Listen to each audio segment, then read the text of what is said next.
Welcome to the Deep Dive, where we really dig into the key insights from a whole stack of sources just for you. Today, we're plunging into, well, an absolutely extraordinary entrepreneurial journey. It starts way back in the early internet days. Right, the real pioneering phase. Exactly. And it stretches right up to the bleeding edge. We're talking electric vehicles, flying cars, even AI robots. Wow. It's a story just packed with incredible ambition, loads of unexpected twists, and this relentless chase for the next big thing. Our mission today, really get inside the mindset behind this kind of intense, high-stakes innovation. And what's really captivating here for you listening is how our sources show not just what got built and its incredible stuff, but the mindset, the unique mix of seeing the future, technologically speaking, and just raw personal resilience. Yeah, resilience is key. Absolutely. It took so much to navigate constant change, huge challenges. This isn't just a story about business success. It's a really deep look into modern innovation and the sheer willpower needed to survive, let alone thrive. Okay, let's unpack this then, because the whole journey kicks off with a very personal spark, right? An ambition. Our subject, he realizes pretty early on that a normal job, traditional employment, it just wasn't going to get him to what he called wealth freedom. Wealth freedom. Interesting term. Isn't it?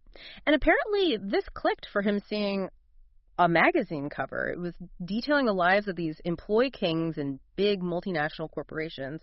That was the lifestyle he admired, the one he wanted. Okay, so the goal was set early. Pretty much. So he started looking around, different ways to get financially independent. He actually tried the lottery, even won 500 RMB once. About $70 today. Not quite freedom then. Not quite. Yeah. He thought about real estate, but, needed capital he didn't have. Then the stock market. Now, he got lucky here, received 1,000 shares in Asia Info. Oh, Asia Info, yeah. Big deal back then. Huge. Enough to buy a couple of apartments in Guangzhou at the time. But, yeah. And here's the twist. He held on to them. Watched them just plummet below the IPO price. He calls them a lifelong memento now. Oh, but what's fascinating there isn't just, that chase for wealth. It's those early lessons, really early, about loss aversion, maybe. Yeah. Anchoring bias. Ho-so. Well, holding on to falling shares, hoping they'll bounce back. That's classic. So many entrepreneurs, they fall into that trap, clinging to an idea, an investment, way past its sell-by date. Right. So having that kind of personal hit early on, it probably baked in some real discipline about cutting losses, adapting. You absolutely need that skill for the kind of big bets he made later. It becomes part of your core resilience. That makes a lot of sense. And the real push into doing his own thing, proper entrepreneurship, it came from watching his boss. Yeah. He saw his boss's tax contributions and just realized the sheer scale, the kind of money you needed to generate to even approach that level. Doing it as an employee, it would take forever. Right. The math just doesn't work the same way. Exactly. So that pushed him. Got to start my own thing. His first startup was called Longyuan, or LY. He described it as small but comfortable, funded it with a drinking buddy. The classic seed round. Pretty much. But the real jump was UC, what became UC Web, UC Browser. Okay, now we're talking. Big name. Big name. And here's a critical bit. The initial work on their mobile email client, UC Mail, was basically kept afloat by a huge loan, 800,000 RMB from Dingley. Dingley from NetEase. The very same. And back then, early 2000s, that was, over 100,000 US. It basically funded them for 2 really critical years. Wow. That raises a really important point, doesn't it, for you listening and for us? How vital is that early, almost pre-seed capital, especially when it comes from your network, from trust? Yeah. Because tech founders like him, they're often brilliant at the building part, but getting that first bit of cash before the VCs are even interested, that can be the hardest part. Those personal connections, that trust, it's everything at the start. Absolutely. And speaking of VCs, they had their struggles there, too, early on. Wasn't bad. They kept running into what they thought were just crazy valuations for competitors, 3 or 4 times too high. So they'd get offers for UC, think they were too low because their tech was better. Right, comparing themselves to the hype. Exactly. Only to realize later those competitor valuations were just pure bubble. They missed out on some deals because of it. Been there, seen that. It's tough judging your own worth against market noise. Totally. And get this, their early strategy with business cards at UC. Yeah. Nobody was CEO. Everyone was a VP or a director. Oh, that's clever. Why? Negotiation flexibility. They could always say, interesting offer. I need to go back and discuss this with the boss. Gave them breathing room. Smart. Very smart psychological play there. And he really hammers home the importance of co-founders. Thinks most startups actually fail because the founding team isn't right. He's not wrong. It's critical.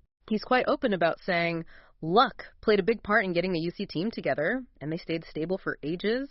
He also warned about, having a big angel investor who takes too much equity but doesn't actually help day to day. That no CEO thing is brilliant, really. Shows a real knack for negotiation psychology, gives you that crucial space in those early talks. And the co-founder's insight, spot on. Mm-hmm. People often forget the human side. Mm-hmm. Can the team grow together, trust each other, get through the tough times and the good times? That's make or break. And his point about luck, it's not downplaying skill. It's just acknowledging, the messy reality of human chemistry and market timing. Even the best plan needs good partners and maybe a bit of good fortune. Okay, now here's something that genuinely surprised me from the sources.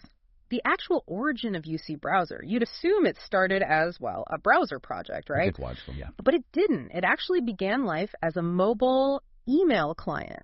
UC Mail. Get out. Really? Yeah. The browser bit was just like an embedded feature so users could click on links inside their emails. Okay. But then users, you know how resourceful people are. They started using that link clicking thing for just browsing the web in general, basically turning it into a full browser themselves. Wow. So the users hacked it into a browser first. That's incredible. That's not just a pivot. That's like discovering the adjacent possible, isn't it? Explain that. Well, the email client, UC Mail, it accidentally opened a door to a much bigger opportunity nobody planned for. The real genius isn't just noticing what users are doing. It's having the agility as an organization and, frankly, the lack of ego to ditch your original plan when something better pops up. Right, letting go of your baby. Exactly, letting the users lead you, adapting your tech to what they need, not just what you first thought they needed. That's powerful. And it wasn't like instant success either. He remembers celebrating getting 100 new users in one day back around 2005. Wow, 100 users, different era. Totally. Feature phone era, that was apparently pretty good going. But then contrast that with post-2009, smartphones hit. Boom! They could add over 2 million new users a day. Crazy growth curve. Insane. But even when they hit 10 million daily active users, UC still wasn't profitable. They were constantly scrambling for a business model that worked. If we step back a bit, UC's whole story, it just perfectly shows that constant churn, that need for transformation in tech. Yeah, the platform shifts. Exactly, from feature phones, then adapting everything for iPhone, for Android. And it also shows this philosophy, this focus on the tech and the users first. Sometimes for years, even if it means not making money right away. Right, profitability came later. Much later. UC was unprofitable for ages, only turned profitable the year after Alibaba bought them. That relentless evolution, constantly adapting to new devices, new user habits. Yeah. That's just the name of the game in tech. You snooze, you lose. There's no resting. So UC gets acquired by Alibaba. He achieves that wealth freedom he was aiming for. You'd think, okay, time to put the feet up, right? Maybe buy that island. Huh. Apparently not. He found long periods of leisure just deeply unfulfilling. Said even short holidays got boring after a week or two. He actually took all his vacation days right after the acquisition and just felt empty. Interesting. He also mentioned briefly the challenges of suddenly having serious wealth, made some bad investments initially, had to learn to manage the human impulses around money. His phrase was, you need to learn to control your human nature. That really resonates. It speaks to the deep psychological drive you see in these super high achievers. For them, money isn't the end point. No. It just frees them up to tackle even bigger, maybe more meaningful challenges. And that learning curve with wealth, managing those impulses, that's something you don't hear about as much. Yeah. It's about redefining your purpose, realizing that true satisfaction for some people comes from building, contributing, not just consuming. Which leads us naturally to Xpeng, a totally different beast. Right. Cars, hardware, complex manufacturing. Exactly. And initially he was really reluctant to go there, especially the car industry. He admits he had this mistaken impression that it might be easier than it looked. Oh, really? How so? He drove a Tesla, thought, wow, this is a simple, good car from a non-car company. His thinking was kind of like, well, if they can do it, why can't we? Ah, the classic how hard can it be? Wow. Fallacy, especially with cars. Precisely. But the real turning point, the thing that flipped the switch, a close friend pointed out something he hadn't even noticed himself. What was that? That his eyes lit up whenever he started talking about cars. It was a passion he wasn't fully aware of. Huh. Subconscious telling him something. Totally. Combine that with some strategic advice he got around 2017. Basically, the window for mixing AI and cars, it was closing fast. You had to jump in then or miss it. Okay, passion meets timing. Exactly. That combination pushed him over the edge. He decided to go for it, invest in Xpeng, later lead it, call it a 200-point difficulty challenge. 200 points. I like that. But what's really striking there is that mix, isn't it? The internal driver, that passion, aligning with the external market signal, the timing. It takes serious guts to pivot like that into something so different, so capital hungry, especially after you've already won big in software. For sure. This wasn't just about making more money. It felt like a quest, didn't it? Something challenging, impactful, and yeah, fundamentally cool because it tapped into that hidden interest. And even the name, Xpeng. Another unexpected story there. Go on. Their first choice was Chengzi Auto. Orange Auto, basically. Sounds okay, right? Yeah, kind of techie, fruity. Couldn't get the trademark. A local car wash already owned it. No way, a car wash. Yep. They tried loads of names. In the end, the only one they could successfully register was Xiaopeng, his own name. Huh. So it was almost forced on them. Pretty much. Which apparently led to years of debate in China because using the founder's name isn't as common or accepted there as it is, say, in the West. Right. You think Ford, Ferrari, Mm. but maybe less common locally. Interesting cultural nuance. Yeah, though internationally they use Xpeng, which works fine. Xpeng. Yeah, sounds good. Okay, so diving into this EV world, the reality hits hard, doesn't it? Oh, yeah. Brutal. He immediately saw the difference between software, where you can tweak and iterate quickly. Push and update overnight. Right, versus hardware, especially cars. Achieving what he calls an extreme experience means, his words, no shortcomings and long suits.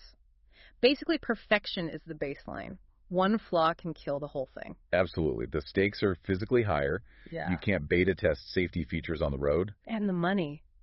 Wow. The financial commitment is just staggering.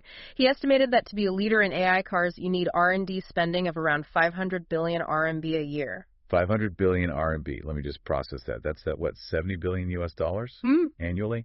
Just on R&D? Just on R&D, more than the entire GDP of some countries. And his logic was, okay, R&D is usually maybe 10% of revenue for tech-heavy firms. So you'd need 5 trillion RMB in revenue to support that. That's astronomical. Exactly. And he pointed out at the time of the interview, Xpeng's revenue was around 40 billion RMB. It just shows the colossal scale of the mountain they're climbing. That 500 billion R&D number is mind-blowing.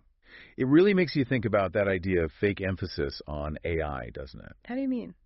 Well, lots of companies talk a big game about AI, but are they really putting that kind of serious money behind it? Or is it just marketing?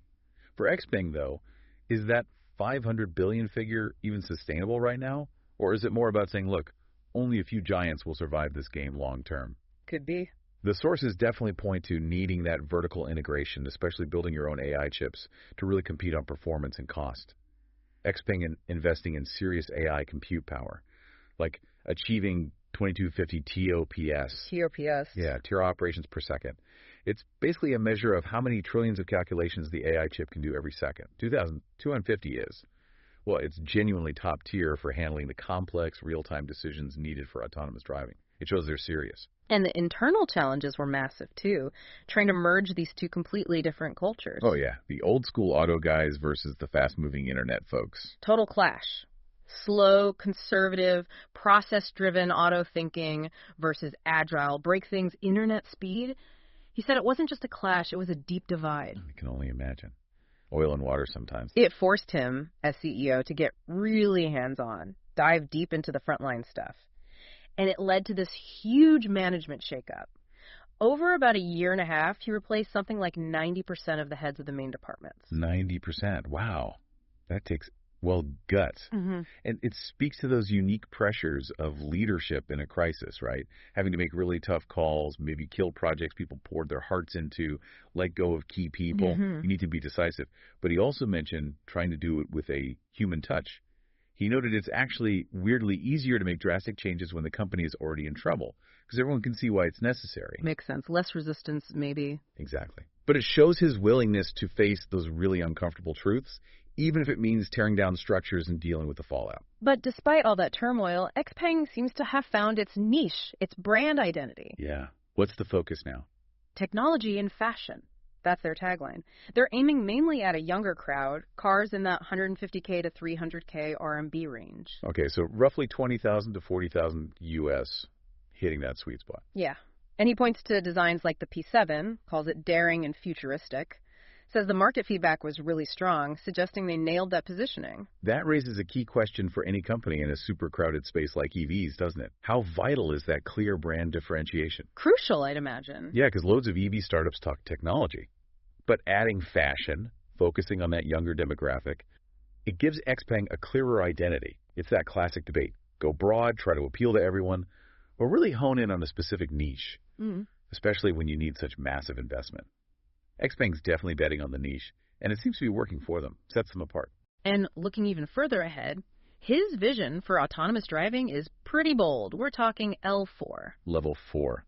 So the car handles everything in specific conditions, no human needed. That's the one. Technologically, he thinks it's doable within, say, 2 to 5 years. Wow, that's soon. Technologically, yes, but public acceptance, regulations, that, he reckons, could take much longer. Maybe 5 to 20 years. The human and legal factor always lags the tech. Pretty much. But he sounds really confident about China's government being progressive on AI and autonomy, calls them the most progressive, and says he has full confidence they'll enable it. Maybe faster than some Western countries he sees as more conservative. Interesting geopolitical angle there on regulation speed. Definitely. Okay, zooming out again. This guy doesn't stop, does he? The journey just keeps expanding. Flying cars. Flying cars. Seriously? He actually thought about them way back in 2013, same time he was thinking about EVs. Okay, so it's been brewing a while. Yeah. And now, Xpeng's aiming for a commercial release. Get this. By 2026. 2 years. A flying car. What's the price tag? Yeah. Target price is around 1 million RMB. About 140,000 US. Okay, so high-end, but maybe not impossibly astronomical. What's the biggest hurdle? Safety. He says the challenge is achieving safety standards that are like 1,000 to 3,000 times better than normal cars. Whoa, that's a high bar. Insanely high. But they're apparently doing thousands of public test flights every month already. He even plans to fly one himself next year. Brave man. Okay, flying cars. What else? Humanoid robots. Of course, why not? Xpeng acquired a robotics company in 2023, and for him, this is driven by a real personal belief that they'll be incredibly valuable, especially with aging populations. Makes sense. Big societal need there. But he stresses robots, even more complex than cars. The AI training alone needs, he estimates, over 5 billion RMB a year. That's like 700 million US dollars. Just for training the AI. Annually. Which means, really, only big companies with deep pockets can sustain that kind of investment. He thinks robots for taking care of the elderly or kids are some of the absolute hardest problems for AI to crack properly. These ventures. Flying cars. Robots. It feels like they're driven by something beyond just business, doesn't it? Like a deep, almost, you called it a punishment effect level of interest. Yeah, like he's drawn to the hardest possible problem. Exactly. It's this incredibly long-term vision, way beyond normal market cycles. It's not just spotting an opportunity. It feels more fundamental. Pushing boundaries, tackling big societal issues like aging, future transport. This really shows that ultimate purpose behind embracing hell mode, right? That desire to build something truly transformative, even knowing the immense personal cost. And he's very open about that personal cost. He talks about those hell mode moments. Like in 2019, near financial collapse, he'd put in 200 million USD of his own money, and they still only had about 6 months of cash left. Wow. That's pressure. Immense. And even more recently, late 2022, some critical product failures forced this deep, painful introspection. He realized his own strategic mistakes were the problem, holding the company back. It led to 5 of the original 7 co-founders leaving. Oof. That's got to hurt on a personal level. Right. Losing the original team. Hugely. And he admits the physical toll, too. This constant entrepreneurial intensity. Presbyopia, losing hair, other health stuff. Yeah. It definitely comes at a price. At the end of the day, this whole story, it's just an incredible testament to that relentless drive, isn't it? The drive to innovate. Absolutely. It really lays bare the personal price you pay for pushing boundaries like that. And the kind of almost absurdly long-term view you need to build companies that genuinely aim to change society. It's a path just littered with challenges, but also maybe unmatched opportunities for impact, for finding out what you're capable of. For you listening, It's a real window into the mind of someone who sees extreme difficulty not as a barrier, but almost as a prerequisite for progress. And what a journey we've followed. Started with that simple desire for wealth freedom back in the early internet days, and evolved into this multifaceted leader tackling some of the absolute hardest technological challenges out there. EVs, flying cars, AI, robots. We've really seen how that mix of strong vision, incredible resilience, and that willingness to just dive headfirst into hell mode can reshape entire industries, maybe even shape the future. Indeed. His story, the story of this kind of pioneer, gives you so much to think about. So maybe we can leave you with this thought. What new hell mode challenges, big or small, might you be willing to take on in your own learning, your own growth? And how can stories like this maybe inspire you, inspire all of us, to push just a little bit beyond what currently seems possible? Great question. Thank you for diving deep with us today. We really hope you've pulled out some valuable insights and feel a bit better equipped to think about this ever-changing world of innovation. Until next time, keep exploring, keep asking questions, and keep learning.